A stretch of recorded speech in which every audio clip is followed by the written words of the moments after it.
साथियों, मेरे चैनल से जुड़ने के लिए सब्सक्राइब बटन को प्रेस कर दीजिए और यदि आप चाहते हैं कि नया वीडियो अपलोड होते ही आपको मैसेज मिल जाए तो बेल आइकन को भी ऑन कर दीजिए। नमस्कार, जय श्री राधे। मैं अंकुर जोशी आप सभी का अंकुर एस्ट्रोलॉजी चैनल में बहुत बहुत स्वागत करता हूं। प्रिय दर्शकों, आज हम ज्योतिष शास्त्र के एक महत्वपूर्ण सिद्धांत भावाद भवम को समझेंगे। मेरे प्रिय दर्शकों, यह इतना महत्वपूर्ण विषय है कि यदि यह विषय आपको आ गया तो आप कुंडली को फलित कहीं सटीकता से कर सकते हैं। आपकी कुंडली सही फलित होने की संभावना कहीं अधिक बढ़ जाएगी। बहुत ही महत्वपूर्ण ये विषय है। यदि मेरे इस चैनल पर आप पहली बार ही आए हैं और यह पहला ही एपिसोड देख रहे हैं और यदि आपको ज्योतिष का बेसिक ज्ञान नहीं है, सामान्य ज्ञान नहीं है, तो हो सकता है कि यह एपिसोड आपको समझ ना आए या कम समझ आए। तो मेरा आपसे निवेदन है कि मेरे इस YouTube चैनल पर पहले भाग से ही आप एपिसोड देखें। ऊपर आई बटन पर भी इसका लिंक आ रहा है, शुरुआत से देखें तो आपको और यह बेहतर समझ आएगा। और देखिए, मैं यह गारंटी से कह सकता हूँ कि यदि यह एपिसोड आपने पूरा देख लिया, पूरा समझ लिया, तो भावाद भवम सिद्धांत तो आपको बिल्कुल कंठस्थ हो जाएगा। इसके अलावा यदि आपने अभी तक चैनल को सब्सक्राइब नहीं किया है तो सब्सक्राइब करके बेल आइकन जरूर दबा दीजिएगा। इसके अलावा यदि आप बिल्कुल शून्य से ज्योतिष सीखने का ऑनलाइन बैच ज्वाइन करना चाहते हैं तो हमारे बैच भी चलते रहते हैं। स्क्रीन पर दिए गए नंबर पर आप व्हाट्सएप करके जानकारी प्राप्त कर सकते हैं। प्रिय दर्शकों, जब भी हम कुंडली विश्लेषण करें तो हमें भावाद भवम सिद्धांत का प्रयोग हमें अवश्य ही करना चाहिए, जिससे कि सटीकता से फलादेश किया जा सके। देखिए, भावाद भवम का अर्थ होता है भाव से भाव तक। भाव से भाव, यानी आप इसे यूं समझें कि जब हम किसी भाव के बारे में विचार करते हैं तो उस भाव का हम यदि सूक्ष्मता से अध्ययन करना चाहें तो कैसे करेंगे। तो हम किसी भी भाव को गहराई से समझना चाहें तो उस समय भावाद भवम सिद्धांत से उस भाव के फलों का सूक्ष्मता से अध्ययन कर सकते हैं। यानी जिस भी भाव का हम सूक्ष्मता से अध्ययन करना चाहते हैं उस भाव से उतने ही आगे वाले भाव को हम देखेंगे। मैं आपको बहुत ही सरल भाषा में सिखाऊंगा और आप नोट्स भी बनाते जाएं। प्रिय दर्शकों, हम जन्म कुंडली के जिस भी भाव का अध्ययन करते हैं उतनी संख्या आगे का भाव हमें उस भाव का सूक्ष्म विश्लेषण करने के लिए देखना चाहिए। जैसे दशम भाव को यदि हम सूक्ष्मता से देखना चाहेंगे कि प्रोफेशन कैसा होगा, कर्म कैसे होंगे, तो दशम भाव से दशम भाव कौन सा होगा उसका भी हमें विचार करना होगा। एक और उदाहरण, जैसे आपको पंचम भाव से संबंधित चीजों को सूक्ष्मता से देखना है तो पंचम भाव से पंचम भाव को देखेंगे जो कि नवम भाव होगा। यानी जिस भी भाव का हमें सूक्ष्मता से अध्ययन करना हो उस भाव से उतने ही आगे वाले भाव को भी हमें देखना होगा। अब देखिए, इससे फलित कैसे करेंगे। सबसे महत्वपूर्ण, जिस भाव को हम फलित कर रहे हैं, जिस भी भाव का फल हम निकाल रहे हैं, उससे उतना ही आगे वाला भाव उसका सपोर्टिव भाव होता है, उसका सहयोग करने वाला भाव होता है। मेरे प्रिय दर्शकों, यदि हम पंचम भाव की बातों को कंफर्म करना चाहें तो पंचम भाव से पंचम भाव कौन सा होगा। पंचम भाव से यदि हम गिनेंगे तो पंचम भाव से पंचम भाव कौन सा होगा, नवम भाव होगा। तो यहाँ दो भाव बने हैं, एक तो हो गया है मुख्य भाव जो कि पंचम भाव है और एक हो गया है सहयोगी भाव जो कि नवम भाव हो गया है। यदि पंचम भाव की स्थिति ठीक नहीं है और यदि पंचम भाव का स्वामी भी यदि पापी ग्रहों से पीड़ित हो, सूर्यदेव से अस्त हो, नीच का हो, और यदि सहयोगी भाव मजबूत हो तो इससे क्या हो जाएगा, मुख्य भाव तो कमजोर ही है, तो यहाँ पर शुभ फल कैसे मिल पाएंगे। हाँ, यह बात भी है कि मुख्य भाव के कमजोर होने और सहयोगी भाव के मजबूत होने से यहाँ पर अशुभता तो रहेगी लेकिन उसका प्रभाव थोड़ा कम रहेगा, लेकिन अशुभता तो रहेगी। इसके अलावा यदि मुख्य भाव बली हो, अच्छी स्थिति में हो, और यदि सहयोगी भाव भी अच्छी स्थिति में हो तो मुख्य भाव से संबंधित चीजों से हमें लाभ होने की संभावना कहीं अधिक बढ़ जाती है। प्रिय दर्शकों, यदि मुख्य भाव अच्छी स्थिति में हो तो यह अच्छा है, और यदि सहयोग करने वाला भाव भी अच्छा है तो यह तो बहुत ही अच्छा हो गया है, बेहतरीन हो गया है। जैसे उदाहरण के लिए हम भवन और वाहन सुख का विचार चतुर्थ भाव से करते हैं, बिल्कुल ठीक। चतुर्थ भाव से हम हमारी माता, सुख सुविधाएं, भवन व वाहन का विचार करते हैं। तो यहां पर चतुर्थ भाव मुख्य भाव हो गया है, ठीक है।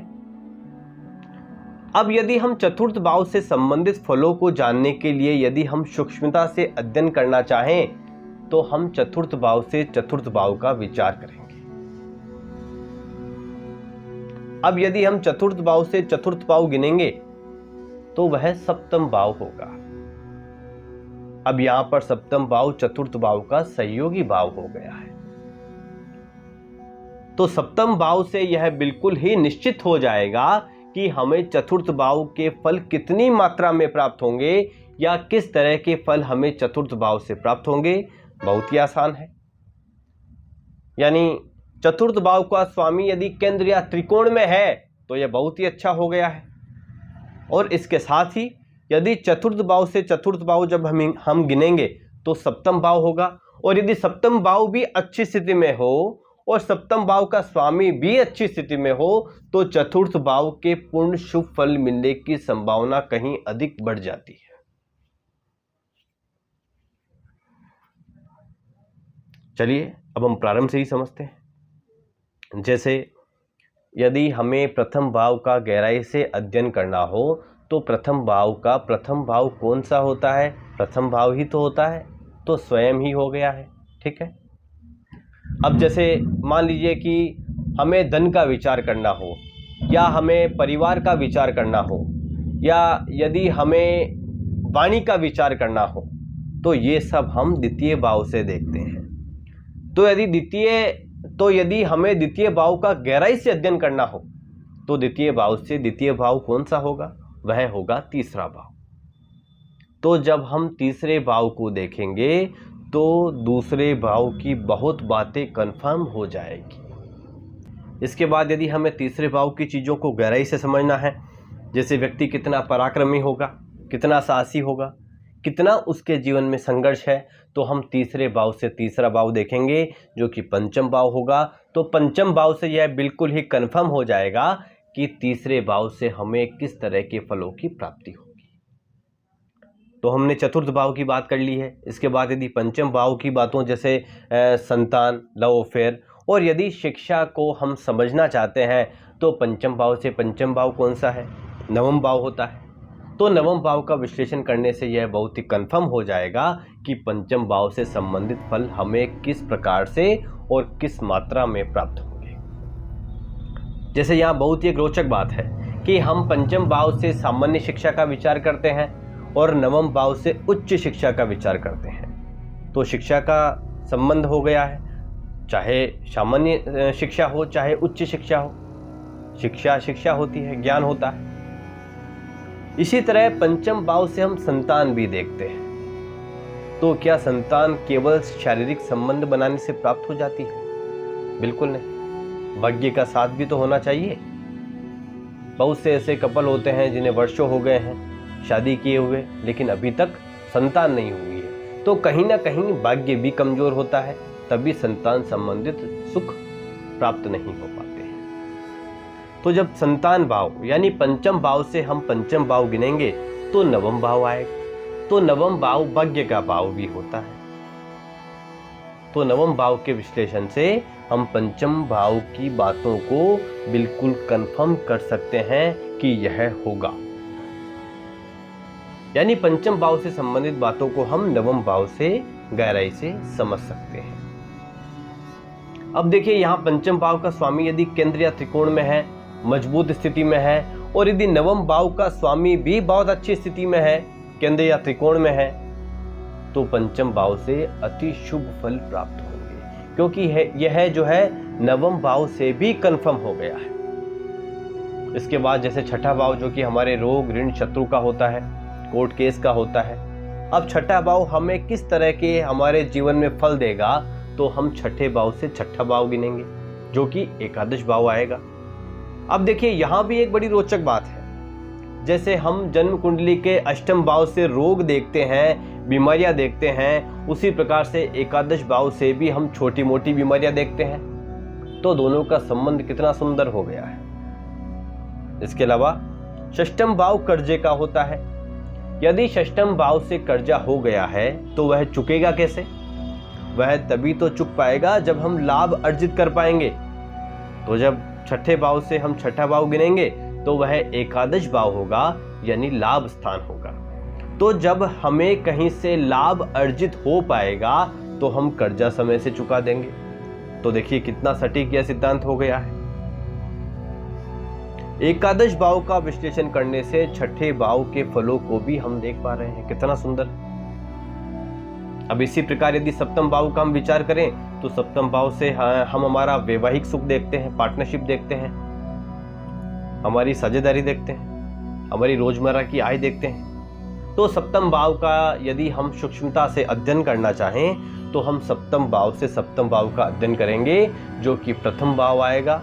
अब देखिए यह भी कितना रोचक हो गया है। सप्तम भाव हमारे जीवन साथी का है और सप्तम से सप्तम जन्म कुंडली का प्रथम भाव हो गया है जो कि तनु भाव है, यानी हम स्वयं।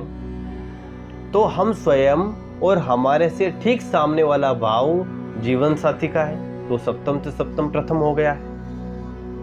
तो जब रिश्ते निभाए जाते हैं तो दोनों ही तरफ से रिश्ते यदि सही तरीके से निभाए जाएं तो जीवन बड़ा सुगम चलता है। तो देखिए कुछ जीवन साथी को और कुछ हम स्वयं को दोनों ही यदि अच्छे से तालमेल बिठा करके चले तो जीवन बहुत आसान हो जाता है। इसी प्रकार जन्म कुंडली का अष्टम भाव से हम आयु, मृत्यु, परेशानियां, दुर्घटना या ज्योतिष या किसी भी प्रकार की डीप स्टडी, यह भी हम जो है अष्टम भाव से देखते हैं।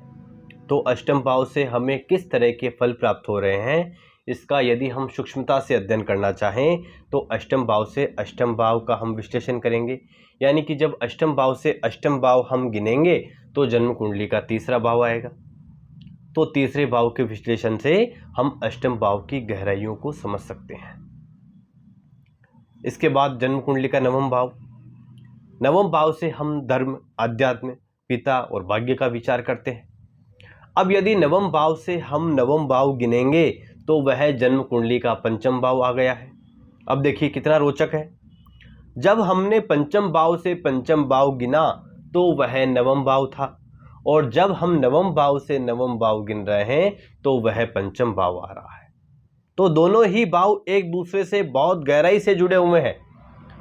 तो जब हम नवम भाव का गहराई से अध्ययन करना चाहेंगे तो पंचम भाव का विश्लेषण करेंगे, पंचम भाव को देखेंगे, और जब हम पंचम भाव को गहराई से समझना चाहेंगे तो नवम भाव को देखेंगे। दोनों ही भाव एक दूसरे के पूरक हो गए हैं, बहुत अच्छे। अब जन्म कुंडली का दशम भाव से हम हमारे प्रोफेशन को देखते हैं, हमारे कर्म देखते हैं, हमारी पद प्रतिष्ठा देखते हैं।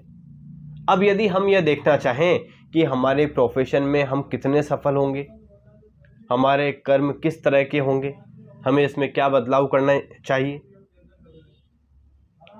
क्या हमें हमारे जीवन में पद प्रतिष्ठा मिल पाएगी, यदि मिल पाएगी तो किस स्तर तक मिल पाएगी, यह यदि हम जानना चाहेंगे तो दशम भाव से दशम भाव का विश्लेषण करेंगे जो कि सप्तम भाव होगा।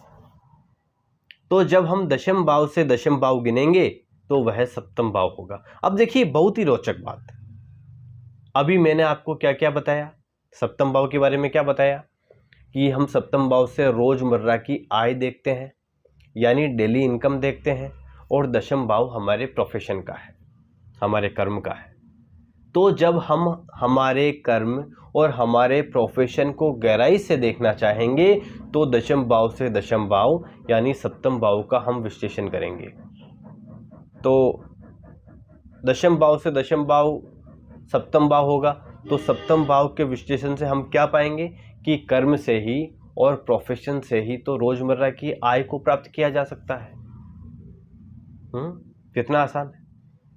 इसके बाद यदि हमें लाभ स्थान यानी एकादश भाव का गहराई से अध्ययन करना है कि हम हमारे जीवन में कितना और किस तरह का लाभ अर्जित करेंगे, क्या हमारी इच्छा इस जीवन में पूर्ण हो पाएगी, क्योंकि एकादश भाव इच्छा पूर्ति का भी भाव है।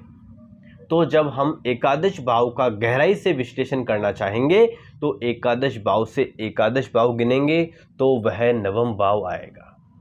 नवम भाव भाग्य का भाव है, धर्म का भाव है। तो एकादश भाव तो देखिए मुख्य भाव हो गया है और नवम भाव उसका सहयोगी भाव हो गया है। अब यदि हम इच्छा पूर्ति की बात करें कि हमारे जीवन में हमारी इच्छा पूरी होगी या नहीं, तो इच्छा पूरी होने में मेहनत का तो योगदान होता ही है, लेकिन भाग्य की भी बहुत बड़ी भूमिका होती है। तो एकादश भाव से जब हम एकादश भाव गिनेंगे तो वह नवम भाव आएगा, यानी कि एकादश भाव के फलों को गहराई से समझने के लिए हम नवम भाव का भी विचार करेंगे। इसी प्रकार जन्म कुंडली का द्वादश भाव व्यय भाव होता है, विदेश सेटलमेंट का भाव होता है।